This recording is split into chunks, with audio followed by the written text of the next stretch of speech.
Et comment, ça va? Près de la frontière entre la Turquie et l'Iran, deux mercenaires amènent une femme capturée et lui tirent une balle dans la tête. Au même moment, à l'unité d'innovation de la défense en Californie, Sattler participe à une présentation sur les nouvelles technologies. Il est interrompu par la secrétaire à la défense, furieuse que Sattler mène une opération militaire sans son approbation. Les mercenaires laissent la femme dans une pièce avec un four et s'en vont, la croyant morte. Cependant, elle commence à bouger et brise ses menottes d'un coup de pied. Quand elle retire le sac de sa tête, elle révèle être Amelia, ou androïde autonome de logistique et d'infiltration pour l'engagement militaire. Ses yeux caméra transmettent tout ce qu'elle voit à Sattler. Grimpant par les tuyaux, Amelia atteint la cuisine et décapite le cuisinier avec facilité. Ensuite, elle vole un masque et entre discrètement dans la pièce voisine, se faisant passer pour une servante. Elle fait boire de la neurotoxine à un mercenaire avant d'attaquer le reste du groupe, les frappant avec divers objets jusqu'à ce qu'elle vole une arme et ouvre le feu. Un homme tente de se protéger en se couvrant le corps d'une bombe, mais Amelia tire quand même, et l'explosion provoque un grand incendie. Cela ouvre également une porte qui lui permet de trouver un médecin important. En Californie, tout le monde célèbre le sauvetage réussi du médecin. Cependant, tous sont choqués de voir Amelia tirer sur le médecin lui-même. Les techniciens tentent de prendre son contrôle, mais ne parviennent pas à accéder à son système. Alors qu'Amelia vole plus de neurotoxines, Sattler essaie de la réprimander, mais elle l'ignore. Pendant ce temps, Katie suit une thérapie pour gérer ses traumatismes. 2 ans plus tôt, sa tante Gemma a développé un robot nommé Megan pour être sa babysitter. Mais Megan a fini par tuer plusieurs personnes. Gemma a passé du temps en prison et actuellement consacre sa vie à s'assurer que l'intelligence artificielle ne contrôle pas l'humanité. Lors d'une de ses conférences, elle rencontre Christian, responsable d'une fondation qui lutte également contre l'IA. Gemma croit toujours que la technologie peut être bénéfique et développe des objets utiles comme des prothèses. Cependant, elle ne permet pas à Caddy d'utiliser des appareils électroniques pendant de longues heures. Comme Caddy a beaucoup de temps libre sans téléphone, elle a commencé à prendre des cours d'autodéfense. Cela l'aide à l'école où d'autres élèves la harcèlent constamment, car les professeurs n'autorisent pas les téléphones dans le bâtiment, grâce aux avertissements de Gemma. Actuellement, l'entreprise de Gemma développe des produits à responsabilité sociale. Tess et Cole ont inventé un modèle d'exosquelette qui peut aider les personnes handicapées. Il soutient le corps et offre une force supplémentaire. Pendant la présentation, Cole frappe accidentellement l'un des investisseurs à cause d'un défaut de l'équipement. Plus tard, Katie accède au système de l'entreprise et découvre que l'exosquelette a été piraté. À ce moment, ils reçoivent que la visite du milliardaire Alton qui possède une puce implantée dans la tête pour utiliser son esprit comme un ordinateur. Alton croit que l'exosquelette de Gemma a besoin de sa puce pour bien fonctionner et le prouve en marchant seul au lieu d'utiliser son fauteuil roulant. Il donne un chèque de plusieurs millions et les invite à un événement. Cependant, Gemma ne montre aucun intérêt. Dans un hôtel, un homme jette ses valises sur le lit avant d'aller aux toilettes. Soudain, l'une des valises s'ouvre et Amelia en sort. Elle surprend l'homme par derrière et le tue rapidement. Cette nuit-là, un reportage annonce que les actions de l'entreprise d'Alton montent et que le projet de loi contre l'intelligence artificielle ne sera pas adopté. Gemma se plaint des nouvelles à Christian pendant le dîner, quand soudain, les lumières se mettent à clignoter. Katie joue avec l'assistante IA de la maison, essayant de la mettre à jour sans succès. L'assistante était fournie avec la maison, et Gemma la déteste. Elle n'habite là que parce que le loyer est bas. Plus tard, dans sa chambre, Katie révèle qu'elle cache une tablette avec la photo de ses parents décédés. Elle a beaucoup pensé à Megan et veut créer un autre robot. Pour cela, elle continue de travailler sur un code qui inclut la moralité. Le système répond que la moralité n'a pas de définition claire. Quand Gemma va se coucher, elle remarque une lumière qui bouge et un écran qui s'allume pour afficher la vidéo d'un film disant que le danger est proche et qu'elle doit me fuir. À cet instant, Gemma entend un bruit dans la maison et descend pour voir ce qui se passe. Il y a quelqu'un avec une lampe de poche à l'extérieur de la fenêtre, alors elle se cache derrière un mur et appelle le numéro d'urgence. La voix de l'opérateur lui ordonne de faire quelque chose et commence à l'insulter, jusqu'à se transformer en la voix de Megan. Appeler les urgences dans une maison intelligente contrôlée par une IA hostile était une très mauvaise idée. Il était évident que Megan intercepterait l'appel et l'utiliserait contre elle. Il semble que Megan ait pris le contrôle de la maison et mis le message à la télévision. L'intrus essaie d'ouvrir la porte, alors Gemma court retrouver Caddy. Elles veulent se cacher à l'étage, mais voient une autre lumière là-haut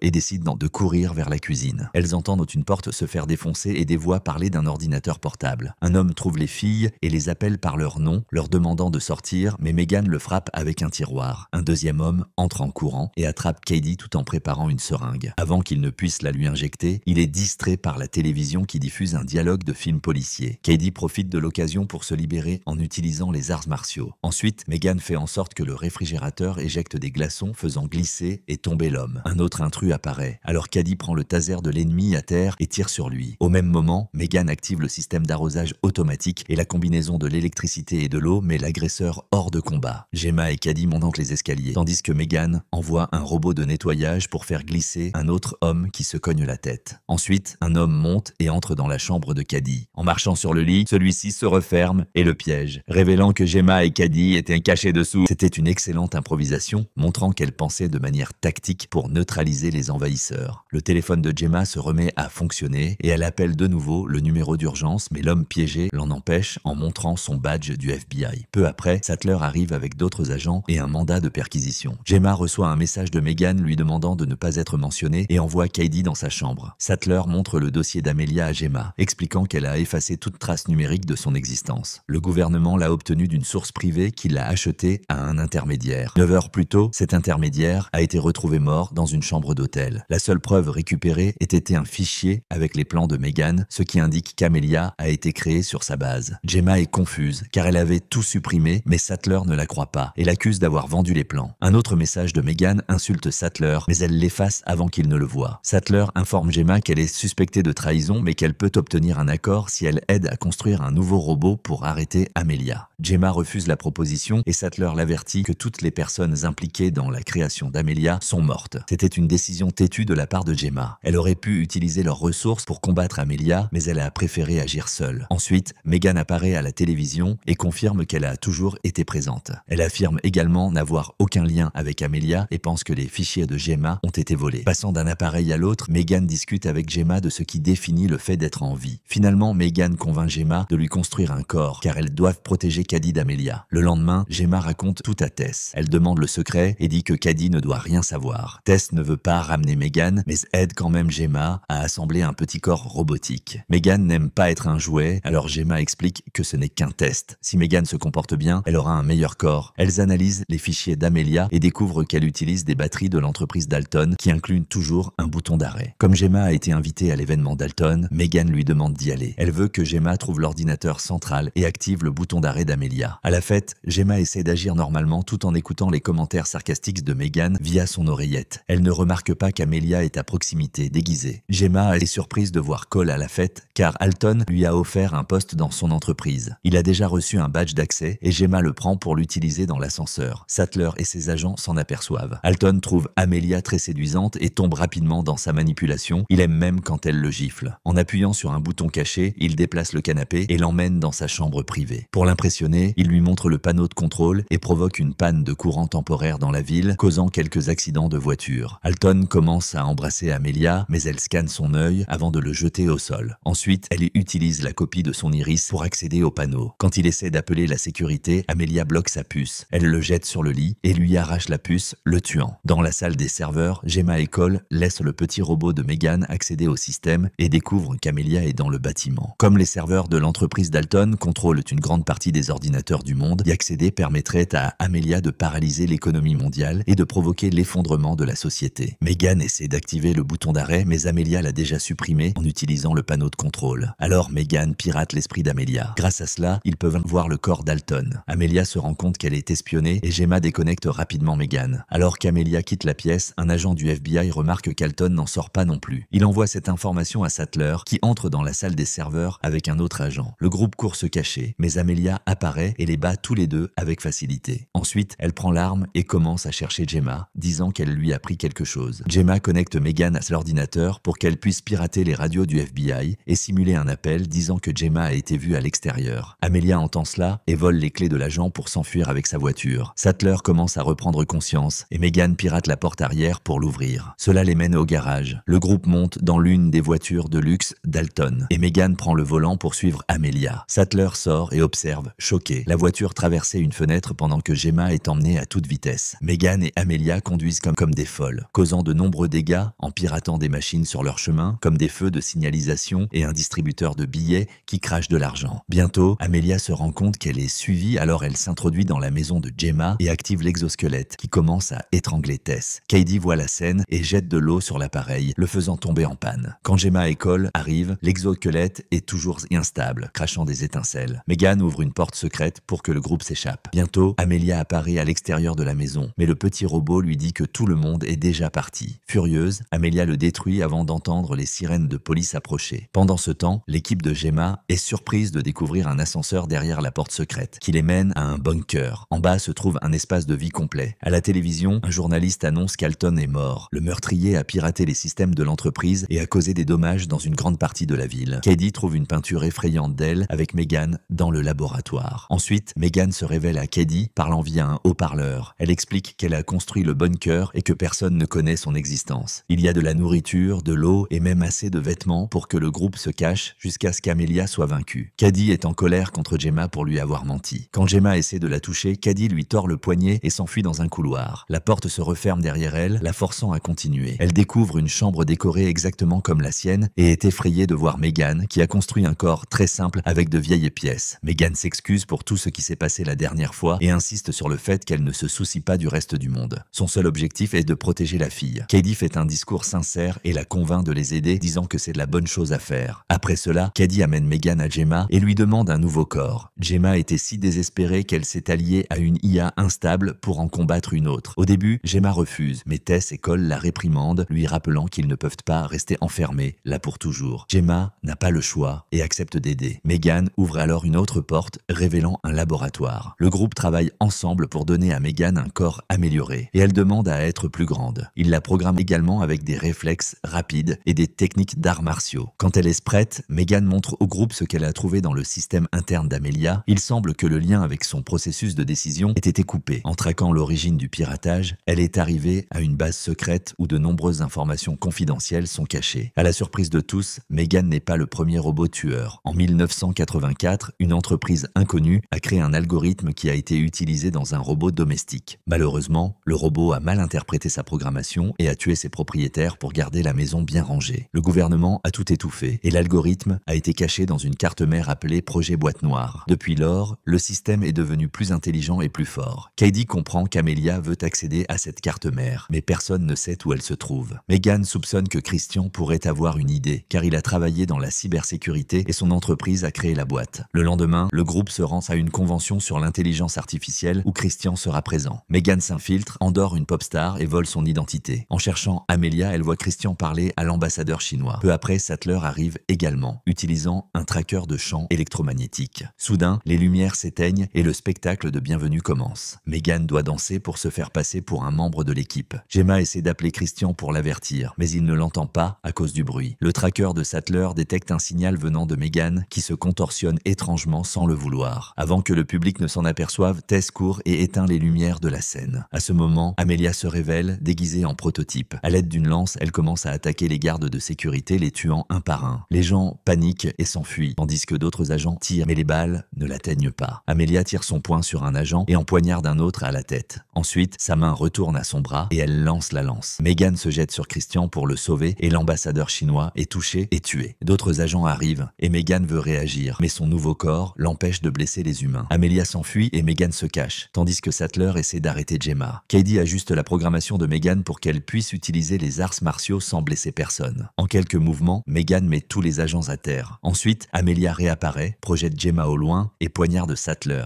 Puis, elle disparaît à nouveau. Après avoir confirmé que Sattler est toujours en vie, Megan part à la recherche d'Amelia, qui essaie de la convaincre de la rejoindre sans succès. Les lumières s'éteignent et Amelia disparaît une fois de plus. Pendant ce temps, Cady cherche ses amis, effrayée de voir le visage d'Amelia sur les écrans. Elle est distraite par un robot qui s'approche, mais ce n'était qu'une paire de jambes utilisée comme appât. La partie supérieure du corps d'Amelia surgit par derrière et kidnappe Cady. Megan se rend compte que Cady a disparu, prend le tracker de Sattler et saute du bâtiment. Elle trouve Amelia, mais ne peut pas tirer car elle utilise Cady comme bouclier. Après qu'Amelia se soit enfuie avec l'otage, le groupe emmène Christian au bunker. Il explique que la carte mère se trouve dans le centre de recherche de son entreprise à Palo Alto, le même endroit où l'algorithme a été créé. Le coffre-fort a une sécurité maximale et ne s'ouvre qu'avec une signature thermique spécifique. Megan veut faire exploser la carte mère, alors Gemma conçoit une nouvelle main pour elle, capable d'imiter la chaleur humaine. Pendant l'installation, Megan dit à Gemma qu'elle est une bonne gardienne pour Cady et lui chante même une chanson. Quelque temps plus tard, Cole entre dans le centre de recherche en tant que touriste. Il endort le guide avec du chloroforme et se dirige vers les toilettes où il ouvre une grille de ventilation pour s'infiltrer. Christian le guide jusqu'à la salle de contrôle, mais l'appel est soudainement coupé. Cole essaie de suivre une carte et en ouvrant une autre sortie d'air, l'accumulation de poussière le fait éternuer. Il utilise son mouchoir sans se souvenir qu'il était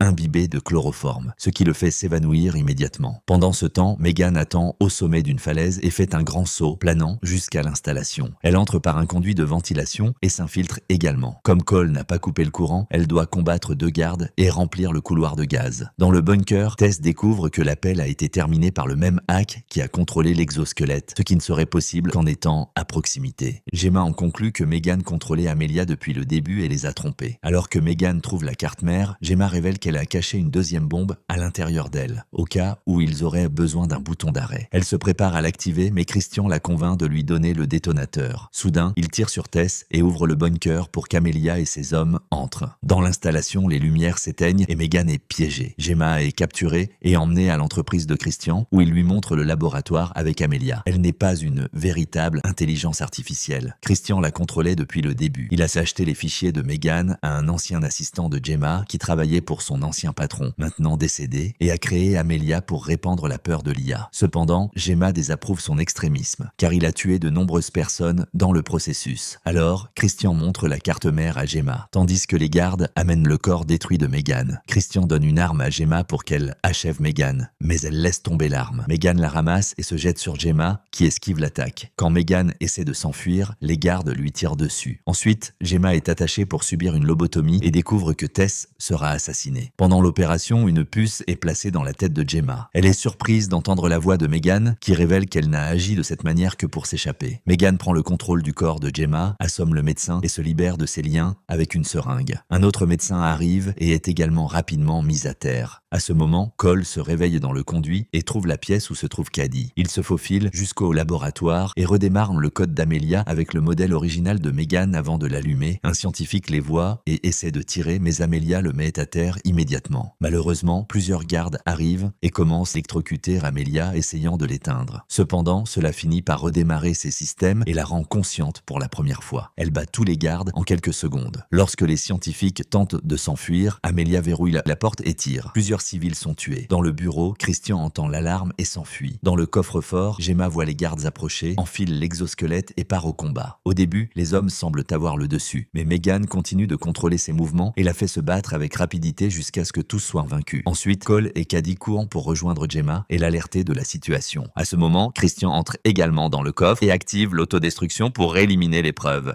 Gemma lui saute dessus, mais est repoussée et manque de se faire tirer dessus. Cady parvient à le désarmer à temps. Christian tient alors Cady au-dessus du parapet du balcon et Gemma le distrait avec un discours sur la morale. Cela permet à Cady d'utiliser les arts martiaux pour lui casser le bras. Ensuite, elle lui vole ses clés pour tenter de désactiver l'autodestruction, mais ça ne marche pas. Christian se cache derrière une porte et fait un monologue sur ses grands projets, jusqu'à ce qu'Amelia apparaisse derrière lui et le tue. Pendant que les humains courent pour sauver Tess, Amelia utilise le bras coupé de Christian pour accéder à la carte mère. Megan apparaît enfin et commence à se battre avec elle. Au début, les deux montrent le même niveau de compétence, mais avec le temps, Megan prend l'avantage. Amelia prend une arme et riposte en tirant. Pendant que Cole s'enfuit avec Tess, Gemma et Cady retournent au coffre et trouvent Amelia connectée à la carte mère. Elle a annulé l'autodestruction et absorbe de l'énergie. Le duo tente de sauver Megan, mais elle leur dit de partir sans elle, car elle connaît la bombe cachée dans son bras et a l'intention de l'utiliser. Elle saute sur Amelia et Gemma fait exploser la charge, les détruisant toutes les deux ainsi que la carte mère. Quelque temps plus tard, le FBI fouille les installations de Christian et tous ses crimes sont révélés. Gemma continue sa lutte contre l'intelligence artificielle et écrit un discours sur son ordinateur. Soudain, Megan apparaît à l'écran, révélant qu'elle a laissé une copie de sauvegarde d'elle-même dans la maison, se terminant ainsi Megan 2.0, film de science-fiction et d'horreur de 2025. Et je vous attends dans la prochaine vidéo.